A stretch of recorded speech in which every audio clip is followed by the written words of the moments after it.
दोस्तों में से, मित्रों में से, अच्छे उसमें से विचार में से व्यक्ति हैं और खुद भी समझे आप ग्रेजुएट हैं, खुद भी समझे टीचर्स के बताते खुद टीचर भी हैं, आप समझे बच्चों को पढ़ाते भी हैं और एक मैसेज बहुत अच्छा समझे आपका योगदान है पार्टी।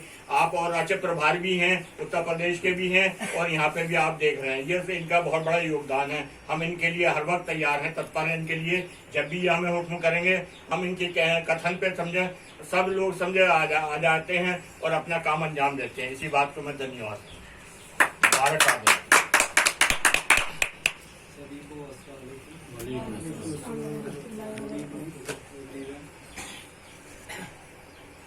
मोहतरम हजरात एवं खातिन, बताना चाहेंगे कि अभी हमारे पार्टी के सरपरस्त पूर्व राष्ट्रीय कार्यकारिणी सदस्य जनाब अब्दुल जब्बार साहब हमारे बीच तशरीफ है। बुंदेलखंड की सरपरस्ती कर रहे जनाब शौक चांदपुरी साहब को आपने बड़ी तफसील से सुना। इस जिले के कारनुमा, जिले के संचालक जिलाध्यक्ष जनाब मोहम्मद सलीम भंडारी साहब, इस जिले के जिला उपाध्यक्ष मोहम्मद जाकिर साहब, मुबीना बेगम जी, पूजा देवी जी, सभी लोगों का हम तहे दिल से इस्तकबाल करते हैं। इस सोच के साथ कि राष्ट्रीय उलमा काउंसिल जब 2008 में बनी थी, ये क्यों जरूरत पड़ी? तमाम पार्टियां हैं, तमाम विकल्प हैं लोगों की समस्याओं के लिए, हर चीज के लिए, लेकिन राष्ट्रीय उलमा काउंसिल जिस सूझबूझ से बनी थी कि कई ऐसी घटनाएं होती हैं जिन घटनाओं पर ये बड़ी पार्टियां और इनके बड़े नेता अपनी आवाज उठाना बंद कर देते हैं। वहां उठाते हैं आवाज जहां पर उनकी राजनीति चमकती है, जहां पर उनका स्टैंड ऊपर होता है, वहां चमकते हैं। अगर हम देखा जाए तो हमारे गली मोहल्ले पास पड़ोस में इतनी समस्याएं हैं कि उन समस्याओं से निजात पाने के लिए उन समस्याओं को किस तरह से काम कराया जाए, न कोई अधिकारी सुनने वाला है, न नेता सुनने वाला है, न ही कोई व्यक्तित्व उभर के उस समाज की समस्या का हल कर सकता है। इन दबे कुचले लोगों को किस तरह से ऊपर उठाया जाए, इनकी बात को कैसे अधिकारियों तक पहुंचाकर समस्याओं का निराकरण किया जाए, उसके लिए राष्ट्रीय उलमा काउंसिल का गठन हुआ। और उस गठन के बाद लगातार मुस्लिमों पर जो जुल्म हुए, अन्याय हुए, अत्याचार हुए, या उनके मोहल्ले से लेकर जिले से लेकर जहां तक की जो समस्या हैं, विकास की हो, रोजगार की हो, वो राष्ट्रीय उलमा काउंसिल ने उठाई।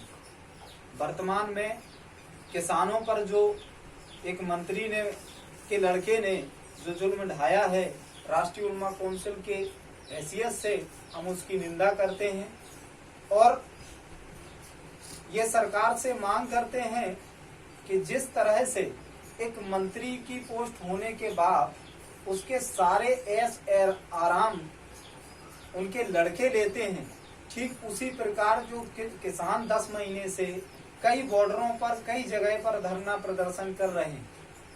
आप एक मंत्री के लड़के के लिए आजादी दे सकते हैं, लेकिन किसानों की बात को सुनने के लिए आप उन तक नहीं पहुंच सकते, उनकी बात को नहीं मान सकते। ये बहुत ही सोचनीय और निंदनीय घटना है।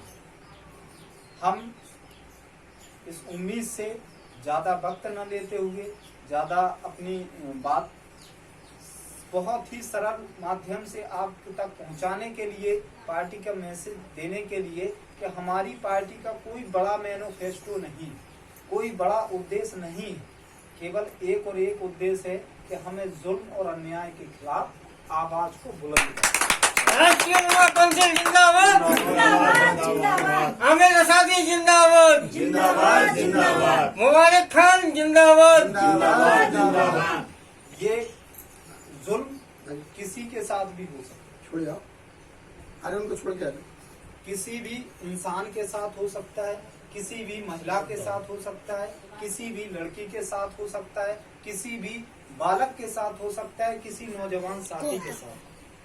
तो उस व्यक्ति और उस हालत में महिला, लड़की या बच्चा जो भी है वो अपनी बात किससे रखे, कैसे रखे।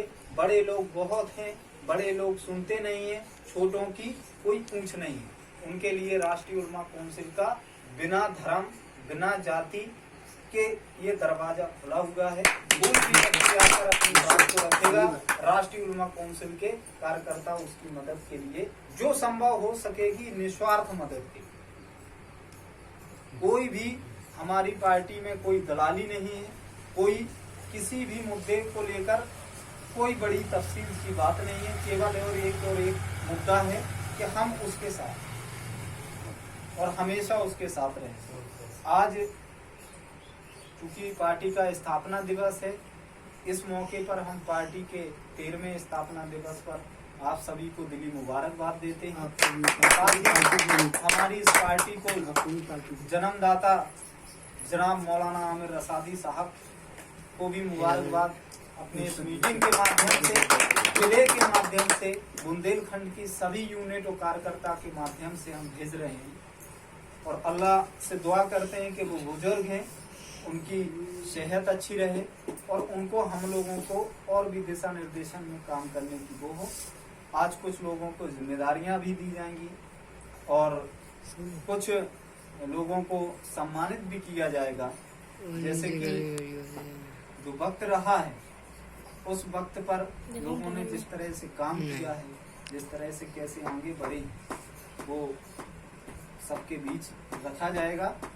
इसके बाद हम चाहेंगे कि हमारे पार्टी के सरपरस्त और पार्टी के जिम्मेदार पूर्व में एक शिक्षा जगत से जुड़े रहे जनाब अब्दुल जब्बार साहब, वो अपनी बात को रखेंगे कि कैसे क्या दिशा में। बैठे रहिए,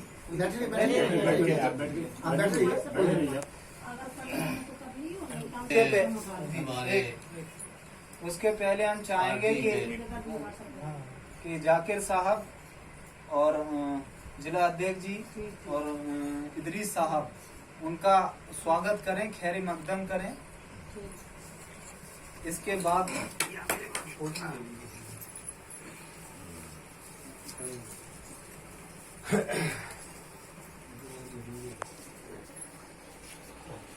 अभी हाथ डालना। चलो वहीं खड़े हो जाए।